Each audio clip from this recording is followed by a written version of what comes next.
santai tapi tetap keren. Soal pendidikan. Hari ini kita bakal ngobrol tentang kenapa pendidikan di tiap negara bisa berbeda banget. Kita fokus ke Indonesia, Jepang, dan Finlandia. Tiga sistem yang unik dan punya cara yang masing-masing. Bersama saya, Akbar Maidi Lubis dari Program Studi Pendidikan Ekonomi Universitas Indraprasta PGRI Jakarta.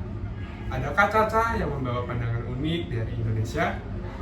Halo, nama saya Salsabila Putri Marinda. Saya dari Program Studi Pendidikan Ekonomi Universitas Indraprasta PGRI.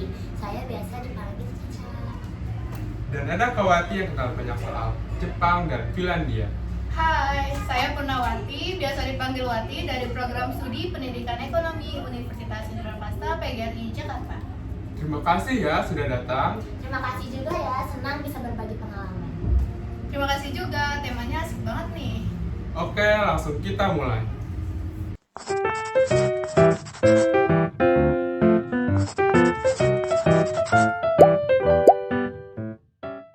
Pertanyaan pertama nih, siapa yang pegang kendali pendidikan di setiap negara? Kak Caca, gimana di Indonesia?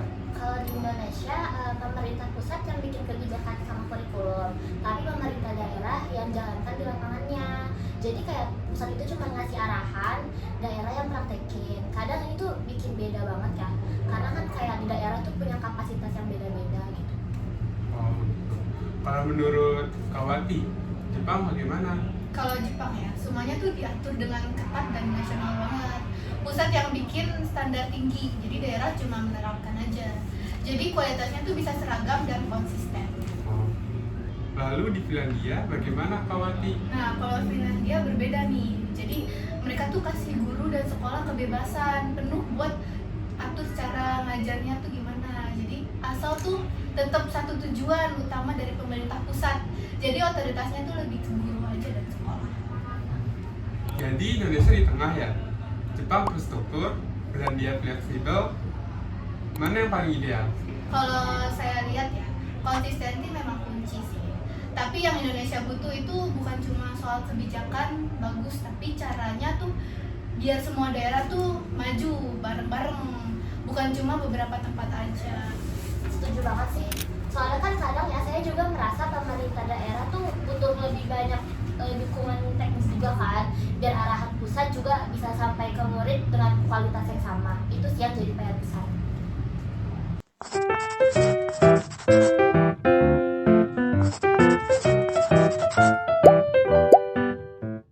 Sekarang kita bakal bahas soal kurikulum.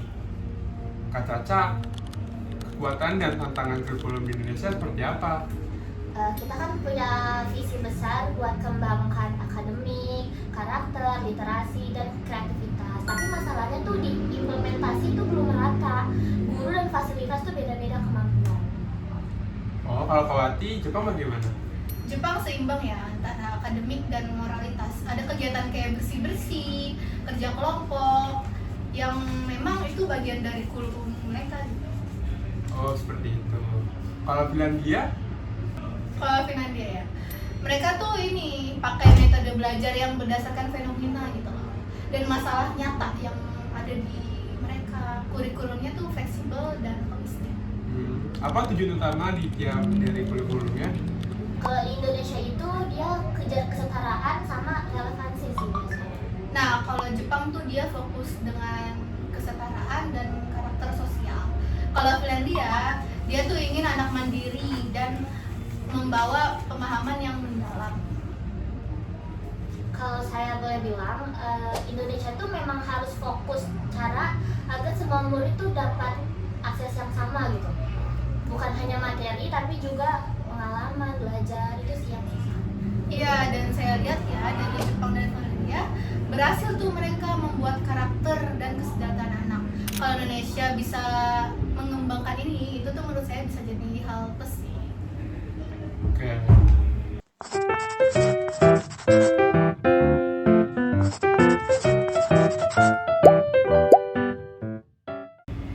Sekarang soal guru nih, Kak Caca, kondisi guru di Indonesia bagaimana? Guru kita sih semangat ya, tapi kan ada masalah distribusi yang nggak merata, terus pelatihan juga kadang nggak cocok untuk kebutuhan, apalagi ditambah sama beban administrasi yang berat. Kalau Kawati, Jepang gimana? Nah, kalau guru Jepang tuh dihargai banget ya. Dan mereka tuh punya budaya belajar bareng lewat lesson study. Jadi mereka tuh saling kritik, namun juga mereka saling perbaikan. Berarti kalau Finlandia, katanya guru minimal S2 ya? Nah, iya benar banget di situ tuh. Jadi tuh mereka tuh seleksinya ketat banget. Tapi setelah kepilih gitu ya, guru di Finlandia tuh dipercaya banget dan nggak banyak laporan gitu loh yang harus mereka isi. Jadi guru di Indonesia kuat.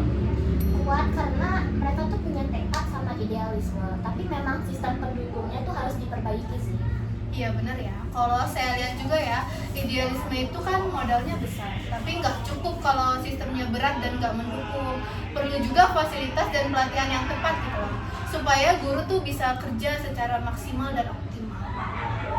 Bener banget sih, kadang kan beban administrasi itu tuh bikin guru jadi capek ya, apalagi kan jadi fokus utama harus dinormalisasikan kan, supaya guru bisa maksimal ngajar. Oh, seperti itu.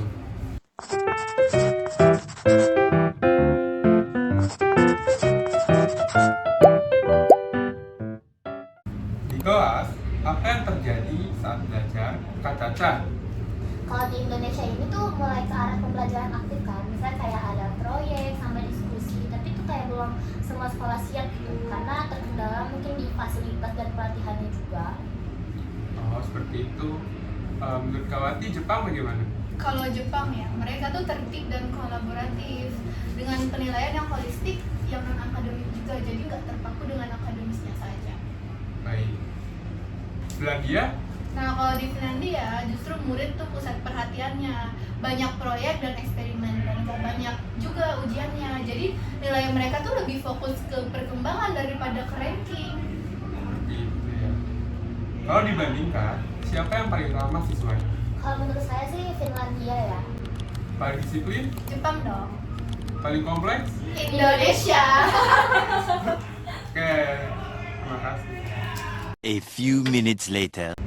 Kakak, menurut kalian, pembelajaran aktif di Indonesia bisa berkembang nggak? Kalau menurut saya sih selagi semua elemen mendukung pasti bisa sih.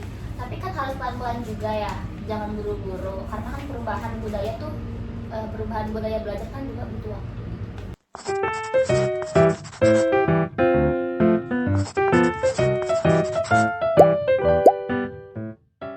Tadi kan kita semua juga ya udah denger nih pendapat Kak Caca. Nah, aku penasaran kalau menurut Kak Akbar sendiri, gimana sih perbedaan sistem pendidikan di Indonesia dengan Jepang dan Finlandia nih? Oh, kalau menurut saya, perbedaan pentingnya ada di bagaimana Jepang dan Finlandia punya cara yang sangat berbeda, tapi efektif. Jepang sangat terstruktur dan disiplin, Finlandia lebih memberi ruang kreativitas dan kebebasan guru.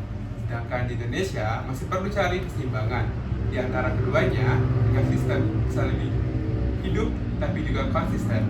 Saya setuju banget nih. Kalau Akbar, apa sih pelajaran penting yang menurut kamu tuh harus jadi fokus di Indonesia?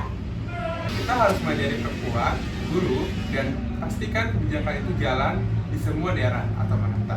Lalu, penting juga mengurangi kesenjangan mutu supaya pendidikan berkualitas bisa dirasakan semua anak Indonesia, bukan hanya di kota besar.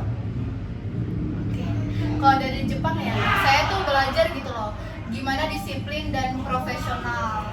Dari Finlandia, kepercayaan pada guru, dan jangan lupa fleksibilitas Indonesia harus diarahkan supaya hasilnya lebih merata juga sih.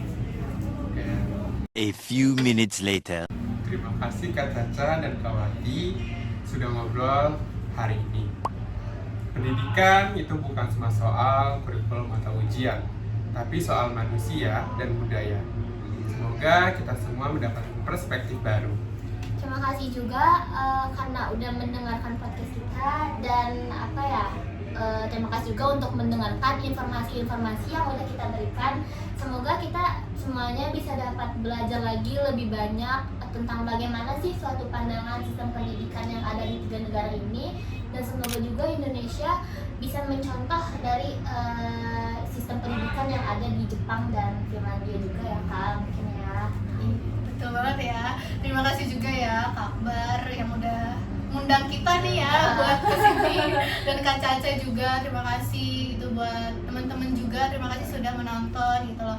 Ini sebagai apa ya, pengalaman baru juga ya bagi Iya, kita benar. semua gitu loh, tentang ternyata tuh pendidikan tuh sangat beragam gitu loh. Semoga juga dengan apa yang sudah kita sampaikan tuh dapat bermanfaat buat kalian semua dan menjadi pandangan buat kedepannya Indonesia supaya lebih baik lagi. Semoga kita semua juga apa ya, mendapat masa depan yang cerah gitu loh. Karena Amin. kan kita menuju Indonesia emas Iya, ya. benar Berapa? Berapa? Tahun 2045.